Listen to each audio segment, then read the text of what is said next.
전국에 아까 말씀드렸다시피 85% 정도가 미사립교회예요. 경제적으로 자립이 안 됐다라고 하는 그런 이야기입니다. 그래서 한국 교회는 냉정하게 말해서 좀 쇠퇴계적인 그런 상황이거든요. 그래서 지금 미사립교회 목사님들 특별히 목회를 못하거나 설교를 잘 못해서 교회가 이렇게 커지는 그런 게 아니고요. 그 상태에 있는 것이 아니라 시기적으로 개척을 한다는 것은 참 어렵습니다. 그러니까 우리 해누림교회 장준호 목사님도 전주에 가서 개척을 하셨는데 성도님이 두 분이 오셨었는데 알고 보니까 한 분은 조금 이상하신 분이셨고요. 예배 시간에 왔다 갔다 돌아다니시고 다음 분은 어느 교회 협동 목사님이시라는데 설교가 끝나면 더 긴 시간에 자기에게 설교를 한대요. 그래서 오죽했으면 그만 나왔으면 좋겠다 그런 생각을 했다 그래요. 저는 그 자매님은 교회를 그만 나오게 됐고 그 목사님도 성도가 한 명 남았는데 그분이 목사님이에요. 그럼 얼마나 부담되겠어요. 어르신인데. 어느 교회 협동 목사라는데 그래서 결국은 지금 아직 이제 성도가 세워지지 않은 그런 상황인데요. 참 어렵죠. 그래서 우리가 할 수 있는 범위 내에서 어떤 미자립 교회라든가 또 어려우신 목회자들과 또 동역자들을 서로 돕고 또 사랑하며 섬길 필요가 있어요. 제가 제 동기 목사도 인천 청라지구 있는 데서 교회 개척을 했는데 한 1년 만에 그 70명 정도까지 올라갔어요. 그런데 몇 개월 전에 그 핵심 멤버들이 30명이 상처를 받아서 교회를 나갔대요. 그러면서 자괴감이 들어서 내가 성도를 실족시키는 목사, 상처 주는 목사구나 생각해서 목회를 그만두려고 하던 찰나에 포커싱 리더스 그 6월에 그 세미나 때 겉면에서 왔어요. 그래서 많은 회복과 또 위로를 얻고 힘을 얻고 다시 목회를 열심히 하겠다고 이렇게 결단하고 돌아가서 이번에 가족 수련회에 참여를 해서 들어보니까 그게 결정적인 계기가 돼서 지금 감사함으로 인내함으로 잘 견디고 있다고 그렇게 이야기를 들었어요. 첫째 날에 우리 권사님들이 밥하고 불고기하고 또 물김치게 준비해서 오셔서 섬겨주시고 매식으로 섬겨주시고 그렇게 해주셨고요. 또 포커싱 사역을 위해서 매월 또 10,000원, 20,000원 이렇게 정기적으로 후원하시는 분들이 계십니다. 감사하게 생각합니다. 이 사역을 보면서 참 저도 은혜를 많이 받고 또 목회자들이 많이 회복을 얻고 힘을 얻는 거 보니까 보람이 있더라고요. 그래서 성도님들에게 그냥 편안하게 말씀드린 겁니다. 한 5,000원 정도라도 10,000원이나 5,000원, 20,000원도 요즘에는 벅찬 시대예요. 솔직히 말해서 그죠? 삶이 워낙 빡빡하게 돌아가잖아요. 근데 다 같이 동역하고 동참한다는 의미에서 그렇게 10,000원 이하라도 같이 이렇게 동역하면 참 삶 가운데 하나님께서 기뻐하시겠다 그런 생각을 해봅니다. 그러니까 담을 넘어가야 되는데 어느 때는 담 못 넘어 내 힘으로 못 넘어가서 힘이 다 빠져서 못 넘어가서 이게 계속 펄썩펄썩 주저앉고 그럴 때가 있잖아요. 그런데 누가 뒤에서 손으로 발만 이렇게 딱 붙잡아주면 넘어갈 수 있는 분들이 계시거든요. 거기에서 이제 일어설 수 있는 분들이 계세요. 그런 분들이 계십니다. 그러니까 우리가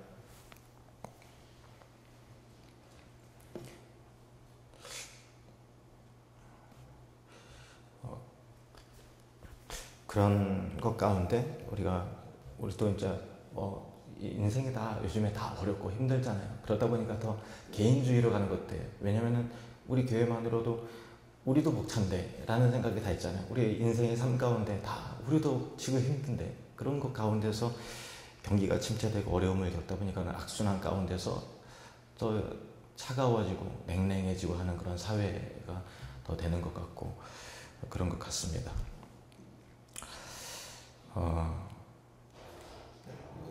교황이 방문을 했습니다. 우리 개신교 입장에서는 환영할 정도는 아니고요. 환영한다고 그러셨는데 천주교는 우리 성경이 말하고 있는 구원론을 가지고 있지 않아요. 그래서 프란치스코 교황의 삶은 훌륭합니다. 훌륭하고 그것이 가난한 자와 소외계층을 위하고 또 하는 그런 모습 보니까 그 자체가 퍼포먼스를 한다 할지라도 지혜롭더라고요. 지혜롭고 메시지가 있고 그렇습니다. 근데 예수를 믿어서 구원을 받는다라고 하는 교리, 성경에서 말하고 있는 교리와 다른 이야기를 해요. 천주교 교리는 착하게 살아도 구원을 받는다.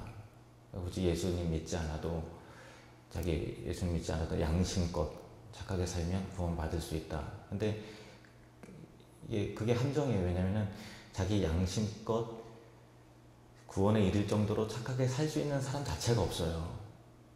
물론 이제 이론적으로는 죄를 안 지으면 구원받는 거 맞아요. 근데 죄 안 짓는 사람이 누가 있어요?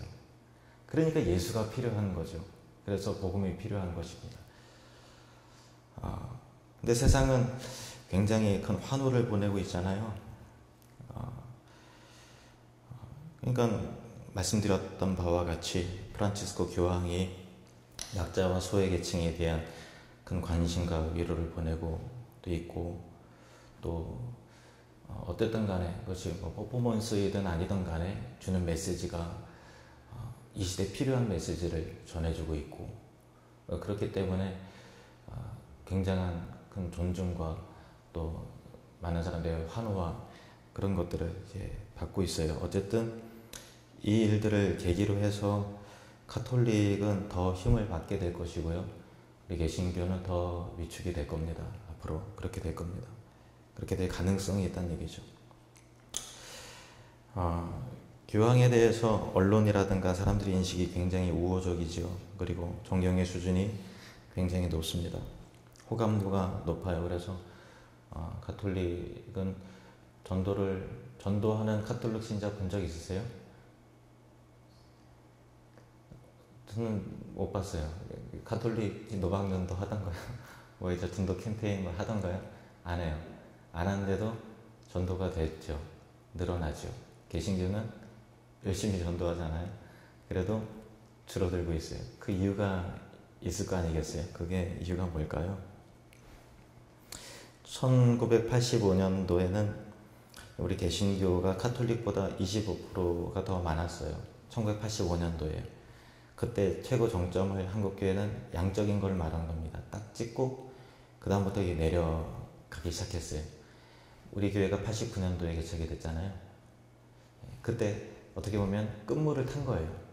이제 고 이준호 목사님이 끝물을 타신 거예요. 냉정하게 얘기해서 지금 이제 24년 전인데 거슬러 올라갑시다. 우리 교회 이후에 제천시내 교회, 그 제천기독교연합회 등록된 교회가 175개 교회인데 등록되지 않은 교회까지 합하면 아마 200개의 교회가 넘을 겁니다. 근데 우리 교회 이후에 교회 개척을 해서 100명 넘어간 교회가 별로 없어요. 뭐 있을 수는 있겠지만 얼른 생각이 안 나요. 여러분 그 이후에 개척을 해서 300명, 500명 넘어서 이렇게 양적인 성장을 이룬 교회 있습니까? 어떻게 보면 우리 하늘드림 교회가 25년 전에 그때 이제 끝물을 탄 거예요. 지금 목사님들이 그전 목사님보다 실력이 없어서 어려운 게 아니고 시기적으로 굉장히 좀 어려운 시기라는 거죠. 뭐가 문제일까요? 이 세상 사람들이 카톨릭에 대한 인식과 우리 개신교에 대한 인식, 뭐가 문제일까요? 한국교회 뭐가 문제일까요? 우선은 이미지가 안 좋아요. 개신교 하면 여러분 다 아시다시피 기독교라고 부르는 사람 없어요. 다 개독교라고 부르잖아요. 너무 투쟁적이고 이기적으로 보이는 거죠. 근데 스스로 이미지를 안 좋게 만들어요. 예를 들면 이렇게 교황이 성경적 교리에 반대되는 그런 것들을 하는 그런 측면이 있죠. 근데 그 광화문에서 15 미사 그거를 하는데 그 500m 떨어진 곳에서 청계천에서 뭐 개신교인들이 모여서 맞불 기도회를 하잖아요. 그러면 점점점 개신교는 비호감이 되는 거죠. 그러니까 이게 하나만 생각하지 더 넓게 큰 그림을 잘 보지 못하는 것 같아요. 심정은 이해가 돼요. 심정은 이해가 되지만 지혜로운 대처가 아니죠. 왜냐하면 세상의 기준으로 볼 때 상식적이고 윤리적으로 보이지 않는 거예요. 진리네 비진리네 떠나서 교회에서 큰 행사를 하는데 불교에서 천주교에서 500m 떨어진 곳에서 깽가리 치면서 뭐 이렇게 한다고 하면 우리부터라도 저 사람들 뭐냐 하고 아우 진상이다 이렇게 이야기를 하지 않겠어요? 그러니까 그런 겁니다. 그러면 그럴수록 한국교회 이미지만 더 안 좋아지는 거죠. 심정은 이해가 됩니다만은 지혜로운 대처가 아니다 그 얘기입니다. 제가 중고등부 전도사였을 때요. 중고등부 수련을 하는데 주제를 그 에스겔서를 읽다가 마른 뼈가 골짜기 가득했는데 그것이 살아나고 강한 군대가 되는 그런 성경 본문을 읽고 너무 은혜를 받아서 제가 이번에 수련의 주제는 이걸로 해야 되겠다. 그래서 제목을 마른 뼈야 살아나라 이렇게 했어요. 그리고 나서 그 현수막을 크게 하고 딱 내걸었는데 저희 아버님네 이준호 목사님이 적어보더니 깜짝 놀라서 당장 떼라고. 그래갖고 왜요 아버지? 그러니까 아니 마른 뼈야 살아나라. 성경이 있는 건데 성경이 있어도 지나다니는 사람들이 믿지 않은 사람들이 볼 때 마른 뼈야 살아나라 그러면 그것이 얼마나 엽기적이고 이상하게 보이겠냐. 그 지혜롭지 못하다. 띠라 그러시더라고요. 그래서 그때는 이해가 잘 되잖아요. 그래 성경이 있는 건데. 근데 상식의 기준과 그런 기준으로 볼 때 우리가 어떤 표현을 써야 되는가, 어떻게 이미지를 비춰야 되는가는 굉장히 지혜 측면에서 필요한 거죠. 지금은 너무 이해가 잘 가요. 성경이 있는 거지만 이 세상 사람들과 믿지 않는 사람들을 기준으로 볼 때 마른 뼈로야 살아나라 라고 한다는 얘기는 우리 부모님의 입장에서 봤을 때 우리 자녀가 마른 뼈라는 얘기인데 그런 부분에 있어서 부정적인 어떤 생각을 주고 하는 것들은 지혜롭지 못한 그런 거죠.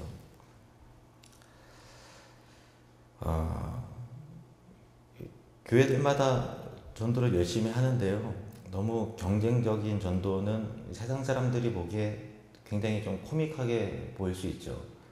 예를 들어서 이제 동기 목사님이 사는 그런 아파트에 어느 교회에서 이제 전도지를 붙였는데 경쟁적으로 붙이다 보니까 다른 교회에서 전도지를 또 갖고 와서 그 교회 위에다가 전도지를 이렇게 붙였대요. 세상 사람들이 보기에 얼마나 그게 예수 믿는 사람들이 우습게 보이고 이상하게 보이겠어요. 이를테면 그런 거죠. 하나만 생각을 하고 둘은 생각이 하지 못하는 그런 모습, 또 다른 교회는 빼오는 모습. 뭐 이를테면 이런 교회들도 많이 있다 그래요. 그 임직식을 앞두고 피택을 하잖아요. 피택하다가 그 공동에 떨어지신 분들이 계세요. 그러면 그 기가 막히게 정보를 파악해서 그분한테 전화를 하는 거예요. 우리 교회 오면 장로 6개월 내에 이렇게 될 수 있습니다. 이렇게 하고 또 안수입사 될 수 있습니다. 검사 이렇게 해서 그분들이 가뜩이나 교회 감정이 상해 있는 상황 속에서 이렇게 하겠다 하면 얼른 또 간대요. 가서 또 6개월 내에 또 그렇게 하고. 그러니까 이런 모습이라든가 그런 것들이 참 안 좋은 거죠. 어떤 자기밖에 모르는 이기적인 모습, 단순히 복을 구하는 기복주의적인 신앙의 모습, 그런 모습이 한국 교회에 또 어쩌면 또 우리 교회에 또 있는 그런 모습이죠. 그래서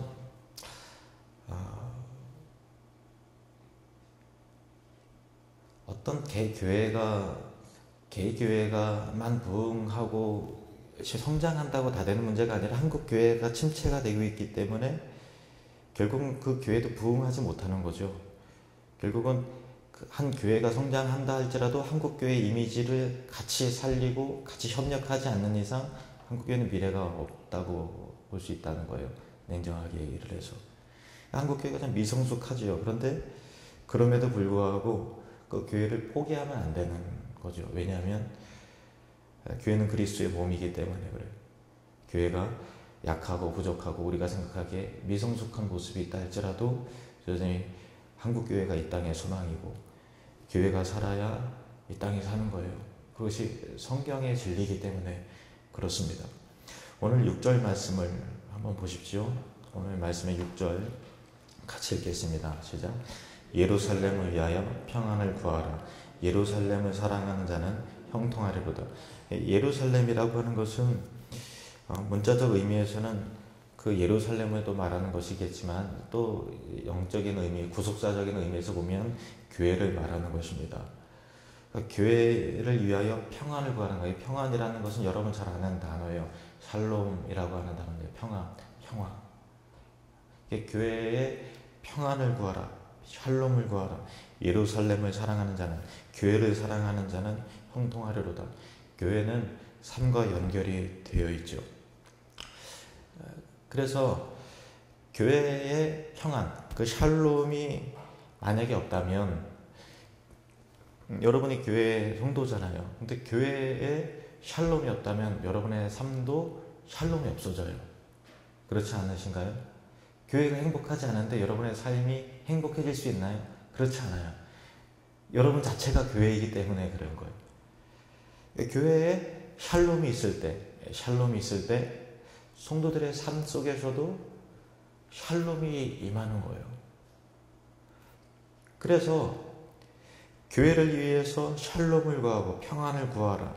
예루살렘, 교회를 사랑하는 자는 형통하리로다 라고 하는 것은 교회와 성도의 인생과 얼마나 견고하게 묶여 있는가, 무엇이 먼저인가 라고 하는 그런 것이 굉장히 중요하죠. 예를 들면서 우리가 개교회 중심으로 가서 한국교회가 점점 이미지가 나빠지면 그 교회 자체도 어려워지듯이 교회 자체가 어려워지고 힘들어지고 이 안에 샬롬이 없다면 성도들 각자의 삶과 인생도 마찬가지로 침체가 된다라는 것을 꼭 기억을 하셔야 되는 거예요. 얼마 전에 남서울은혜교회 부목사님 강신종 목사님, 제 동기 목사님을 만났는데요. 그런 이야기를 하더라고요. 그러니까 제가 금방 드린 말씀 가운데 깊게 생각하던 계기가 강신종 목사님 만나서 이야기한 그런 내용인데, 이제는 한 교회가 그냥 성장하는 게 그 교회로서 큰 의미가 없는 시대가 된 것 같다. 왜냐면 남서은혜교회 대형 교회거든요. 홍정길 목사님 아시잖아요. 지금 작년에 은퇴하셨지만 대형 교회예요. 그러니까 그러면서 이제 부목사로 있으면서 많은 교회에 대한 고민과 생각을 하면서 한 교회가 성장한다라는 것이 그 교회가는 의미가 있을지 모르겠지만 결과적으로 한국 교회 전체적인 이미지가 동시적으로 회복되지 않는 이상 한 교회가 성장한다는 것도 결국은 반세대를 넘지 못하는 거죠. 그 부흥기가 잠깐 10년, 20년 있다 할지라도 그 이후에는 어떻게 되죠? 그 교회도 마찬가지로 교회가 텅텅 비게 될 것입니다.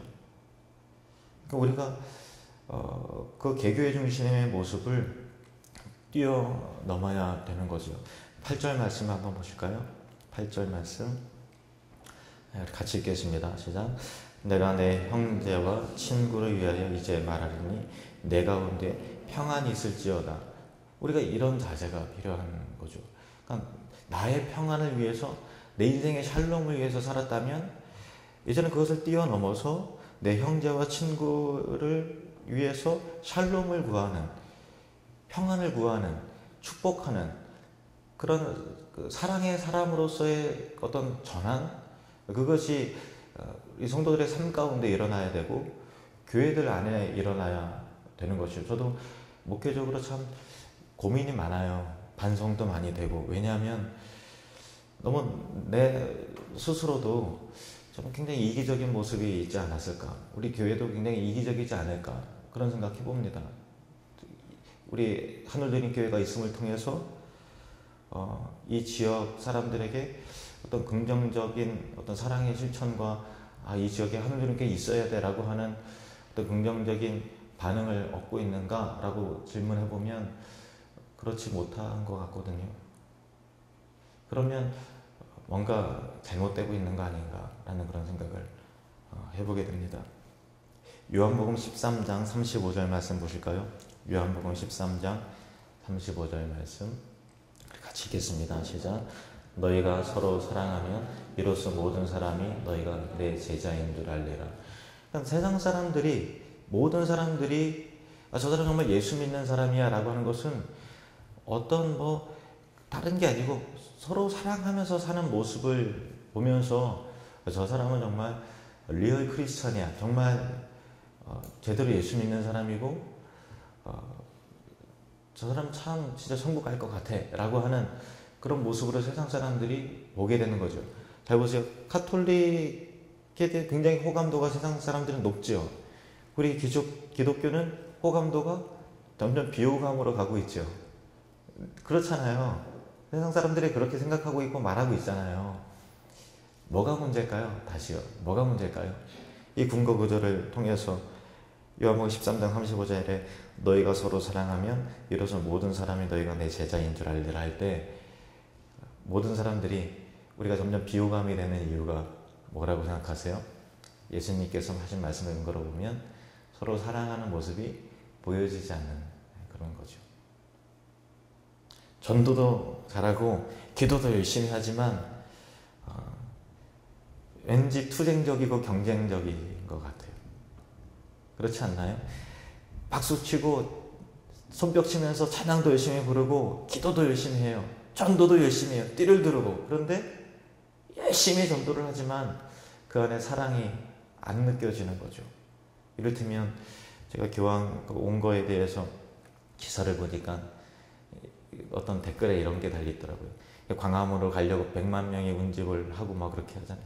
그래서 광화문을 가는데 지하철 타고 가는데 교황이 와서 이제 반갑고 좋다는 이야기를 막 하는 거예요. 그러면 그게 아니다 생각하더라도 그냥 침묵하면 되지 않겠어요? 근데 어떤 이제 교회 집사님인지 원사님인지 모르겠는데 소리를 지르면서 교황에게 영혼이 있어야지 하면서 이렇게 소리를 질러서 역시 기독교 진상이다 그렇게 표현할 필요는 없는 거잖아요. 윤리와 도덕의 측면에서 볼 때 그 사람들은 모르잖아요. 세상 사람들은 이게 교황의 어떤 구원론에 대해서 모르는데 우리가 그것을 상식적으로 윤리적으로 측면을 볼 때 그렇게 하면서 기독교 이미지를 실시킬 필요는 없는 거거든요.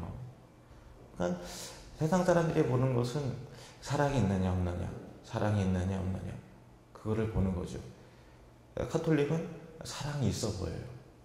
세상 사람들 보기에. 기독교는 사랑이 없어 보여요. 투쟁적이에요. 경쟁적이에요. 자기밖에 몰라요. 그렇게 보여지는 거예요. 자기 교회의 성장을 위해서는 수단과 물불을 가리지 않는 거예요. 그렇게 보여지는 거죠.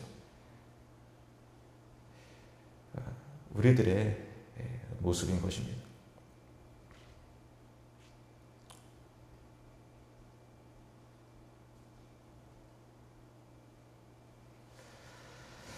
자, 6절 말씀을 다시 한번 볼까요? 우리 6절 말고요. 9절 말씀 한번 볼까요? 9절 말씀. 9절 스크린은 안 나와요. 9절 같이 읽겠습니다. 시작. 여호와 우리 하나님의 집을 위하여 내가 너를 위하여 복을 구하리로다. 아멘. 내가 너를 위하여 복을 구하는 것, 서로 사랑하는 것, 이웃을 축복하는 것, 이 복이 흘러가게 하는 것이 여호와 우리 하나님을 집을 위한 것이다. 하나님 나라를 위한 것이고 모든 교회를 위한 것이고 이 교회를 위한 것이다 라는 것을 꼭 기억하시길 바랍니다. 그러니까 신기하죠. 나를 위하면 나를 위한 게 되지 않고 이웃을 위하고 우리 형제를 위하고 친구를 위하고 내가 내 형제와 친구를 위하여 이제 말하리니 내 가운데 평안이 있을지어다. 여호와 우리 하나님의 집을 위하여 내가 너를 위하여 복을 구하리로다. 이웃에게 복을 구하고 이웃 교회를 돌보고 미자리 교회를 돌보고 이렇게 한다는 것은 결국 하나님의 교회를 하나님의 큰 집을 위하는 것이다 라고 하는 의미인 것입니다. 6절 말씀을 같이 다시 한번 읽어보겠습니다. 6절 말씀 같이 읽겠습니다. 시작. 예루살렘을 위하여 평안을 구하라. 예루살렘을 사랑하는 자는 형통하리로다. 아멘. 교회를 위하여 평안을 구하라. 교회를 사랑하는 자는 형통하리로다. 우리 교회로 이름을 바꿔서 명칭을 바꿔서 다시 한번 같이 읽어보겠습니다. 시작. 교회를 위하여 평안을 구하라. 교회를 사랑하는 자는 형통하리로다. 아멘. 다시 한번요. 시작. 교회를 위하여 평안을 구하라. 교회를 사랑하는 자는 형통하리로다. 아멘. 교회를 사랑하는 것이 결국 나의 인생을 축복하는 거예요. 교회를 사랑하는 것이 내 영혼을 사랑하는 것입니다. 여러분 같이 한번 고백해 볼까요? 하늘드림 교회는 나의 사랑입니다. 또 한번 고백합시다. 한국교회는 나의 사랑입니다. 우리가 한국교회 전체적으로 우리 교회도 제 스스로부터도 또 목회적인 그런 거 있어서 반성의 기회, 어떤 전환의 기회, 다시 생각해보는 그런 계기가 되기를 주님으로 축복합니다. 우리가 이 시간 기도할 때 한국교회를 위해서 기도해 주시고요. 한국교회의 일부 한 부분이지만 사역하는 우리 포커싱 리더스 사역을 위해서도 열매가 있게 해달라고 기도를 해주시고요.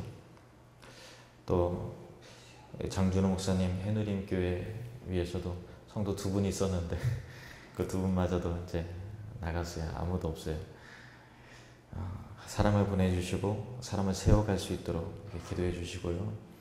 또 우리 하늘누림 교회를 위해서 평안을 구하라고 했으니까 우리 하늘누림 교회 샬롬을 위해서 평안을 위해서 그리고 시대적인 사명을 감당하는 그런 교회가 되게 해달라고 우리 다 같이 통성으로 기도하시겠습니다.